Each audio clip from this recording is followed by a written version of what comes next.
Okay, I'm waiting for the YouTube to go live button to come on. It's still pending. Earlier I tried to do the live stream and it took a long time to load. So right now it's still loading. So please bear with me. And when I see that it's ready to go live, we'll start. So in the meantime, I'm hitting go live. And looks like we can start. Okay. So I'm going to transition to the letter from Trump that is on the internet. And I'll leave the link below so that you can go to it yourself and check it out. Okay, so this is the statement from the President Trump regarding the emergency measures to address the border crisis. That was his response, dated today. So he starts it. And I'm going to switch over to studio mode. One moment. He says, as everyone knows, the United States of America has been invaded by hundreds of thousands of people coming through Mexico and entering our country illegally. This sustained influx of illegal aliens has profound consequences on every aspect of our national life, overwhelming our schools, overcrowding our hospitals, draining our welfare system, and causing untold amounts of crime. Gang members, smugglers, human traffickers, and illegal drugs and narcotics of all kinds are pouring across the southern border and directly into our communities. Thousands of innocent lives are taken every year. Where is it? Taken every year across the river. Okay, as a result of the lawless chaos. It must end now. Mexico's passive cooperation in allowing this mass incursion constitutes an emergency and extraordinary threat to the national security and economy of the United States. Mexico has very strong immigration laws and could easily halt the illegal flow of immigrants, including by turning them to their home countries. Additionally, Mexico could quickly and easily stop illegal aliens from coming through its southern border with Guatemala. For decades, the United States has suffered dangerous consequences from illegal immigration. Sadly, Mexico has allowed this situation to go on for many years, growing only worse with the passage of time. From safety, national security, military, economic, and humanitarian standpoint, we cannot allow this grave disaster to continue. The current state of affairs is profoundly unfair to the American taxpayer, who bears the extraordinary financial cost imposed by large-scale illegal migration. Even worse is the terrible and preventable loss of human life. Some of the most deadly and vicious gangs on the planet operate just across our border and terrorize innocent communities. Mexico must step up and help solve this problem. We welcome people to come to the United States legally, but we cannot allow our laws to be broken and our borders to be violated. For years, Mexico has not treated us fairly, but we are now asserting our rights as a sovereign nation. To address the emergency at the southern border, I am invoking the authorities granted to me by the International Emergency Economic Powers Act. Accordingly, starting on June 10th, 2019, the United States will impose a 5% tariff on all goods imported from Mexico. If the illegal migration crisis is alleviated through effective actions taken by Mexico, to be determined in our sole discretion and judgment, the tariffs will be removed. If the crisis persists, however, the tariffs will be raised 10% on July 1st, 2019.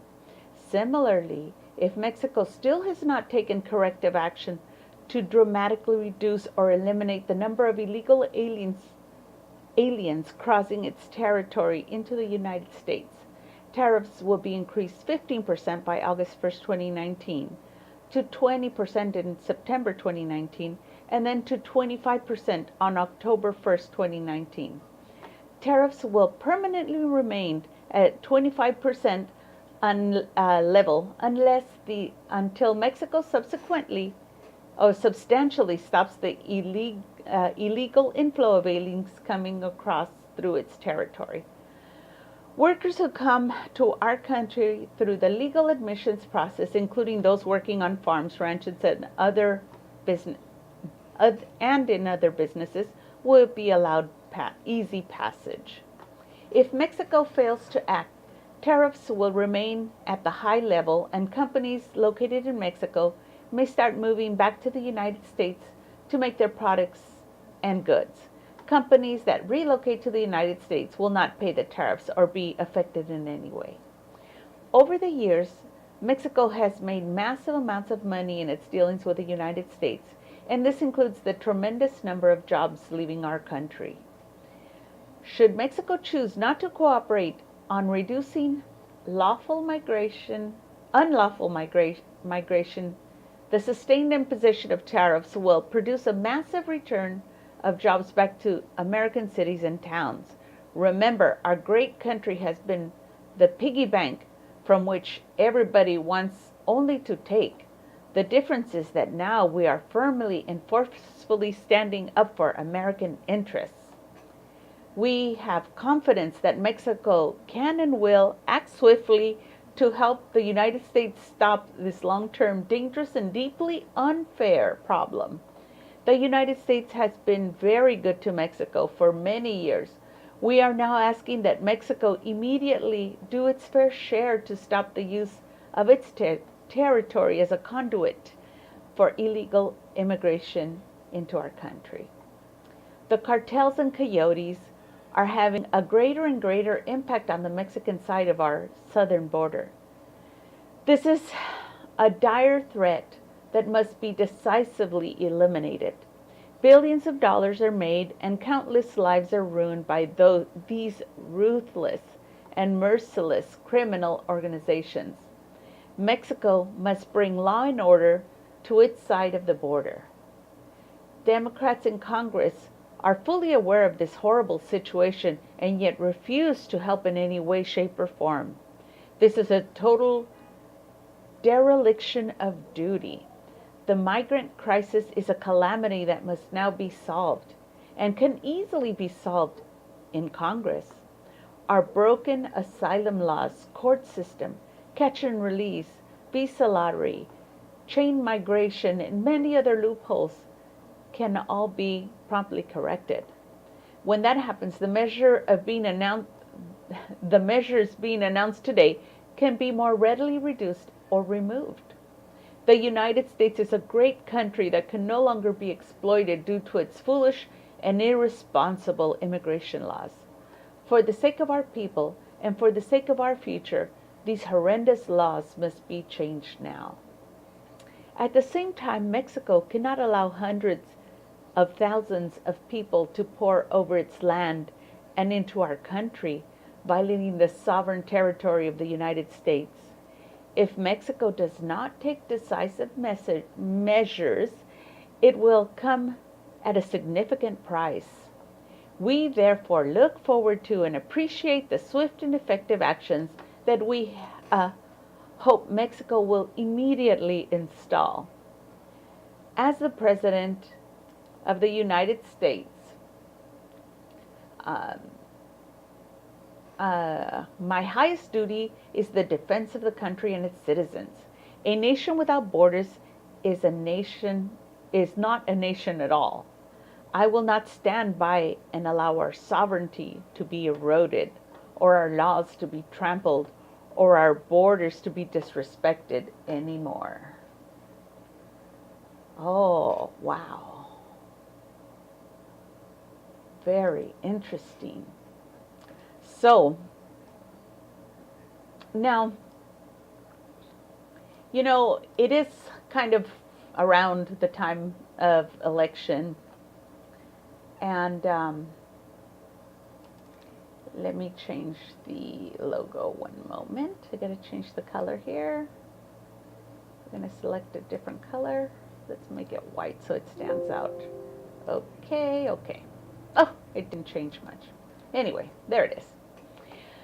But anyway, so, if you read or heard AMLO's letter earlier, it was very eloquent, emotive, diplomatic, heartfelt, earnest, profound, passionate, accommodating, respectful.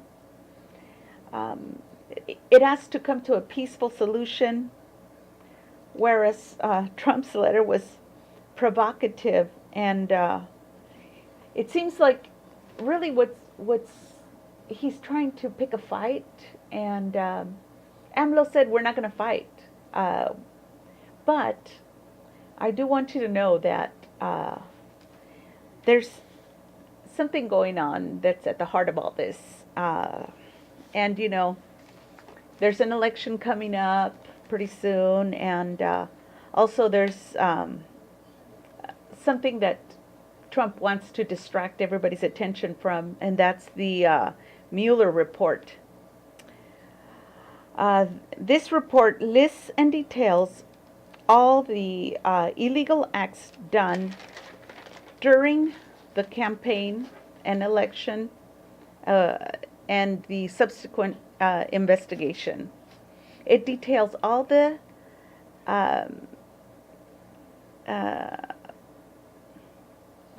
meetings that were found, all the times, places of the participants, although not necessarily the content of the conversations. Robert Mueller